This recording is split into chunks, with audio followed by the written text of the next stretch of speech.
बिस्मिल्लाहिर्रहमानिर्रहीम। अस्सलाम वालेकुम। ऑटोकैड के इस लेक्चर में हम आपको आज बताएंगे कि किस तरह से हम लोग रोटेट कमांड को यूज़ करते हैं। और ये वीडियो आप लोग देख रहे हैं लूनर कंप्यूटर कॉलेज के चैनल की तरफ से। हमारे चैनल को लाजमी सब्सक्राइब कीजिएगा ताकि आपको हमारी वीडियोस मिलती रहें। रोटेशन कमांड को यूज़ करने के लिए हम सबसे पहले कोई ऑब्जेक्ट तैयार करते हैं। बस करते हैं कि मैं आपके सामने एक रेक्टेंगल जो है वो एक्टिवेट कर रहा हूँ। यहाँ पे देखिए मैंने ड्रा कर लिया रेक्टेंगल को।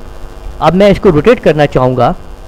तो रोटेट कमांड को यूज़ करने के लिए या तो आप लोग कमांड लाइन के ऊपर RO प्रेस करते हो या रोटेट लिखते हो मुकम्मल तौर के ऊपर। तो जैसे ही हम RO लिखते हैं या रोटेट लिखते हैं या रोटेट के आइकन पे क्लिक करते हैं यहाँ पे, तो कंप्यूटर हमसे पूछता है कि किन ऑब्जेक्ट्स को आप रोटेट करना चाहते हैं, यानी सिलेक्ट ऑब्जेक्ट्स। ऑब्जेक्ट्स का मतलब ये हुआ कि एक या एक से ज़्यादा आइटम्स एक वक्त में रोटेट किए जा सकते हैं। क्योंकि हमारे पास एक ही आइटम मौजूद है तो हम उसको सिलेक्ट करेंगे अभी हम। तो देखिए अभी हमने उस आइटम को सिलेक्ट किया आपके सामने, और जैसे ही हमने राइट क्लिक प्रेस किया तो वो पूछता है कि बेस पॉइंट बताओ जहाँ से आपने उसको रोटेट करना है। याद रखिएगा कि ऑटोकैड के अंदर बेस पॉइंट बहुत ज़्यादा अहम रोल अदा करता है। अब देखिए मैंने ये बेस पॉइंट सेंटर पॉइंट ले लिया है। तो आप देख सकते हैं कि इसी बेस पॉइंट से मैं इसको रोटेट कर रहा हूँ।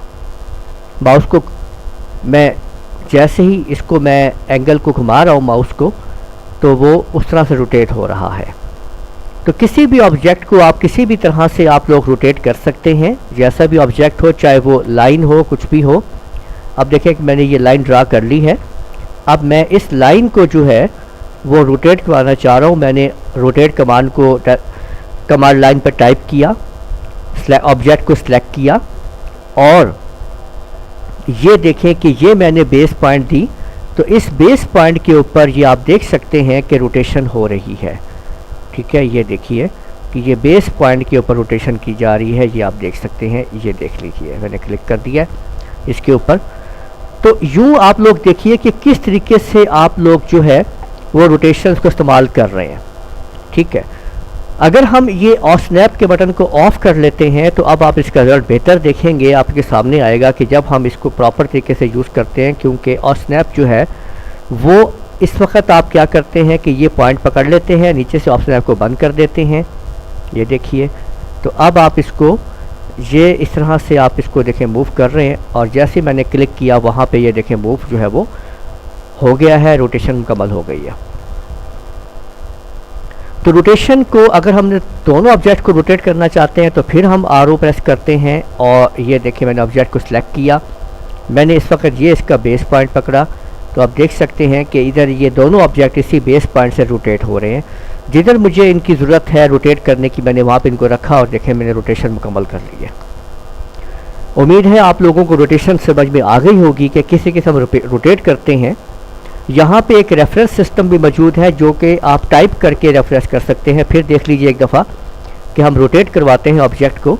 इनको सिलेक्ट किया, राइट क्लिक किया, हमने ये बेस पॉइंट लिया। इससे पहले कि हम इसको कुछ और इसको ख़ुद हम मूव करें तो हम यहाँ पे इनको 90 के रेफरेंस के ऊपर मूव करवा देते हैं। तो आप देख सकते हैं कि वो 90 के रेफरेंस के ऊपर वो शेप जो है हमारी वहाँ पे रोटेट हो चुकी है। उम्मीद है आपको रोटेशन समझ में आ गई होगी। ये वीडियो आप लोग देख रहे थे लूनर कंप्यूटर कॉलेज के चैनल की तरफ से। हमारे चैनल को लाजमी सब्सक्राइब कीजिएगा ताकि आपको हमारी वीडियोस मिलती रहें। इजाज़त दीजिए, अल्लाह हाफिज़।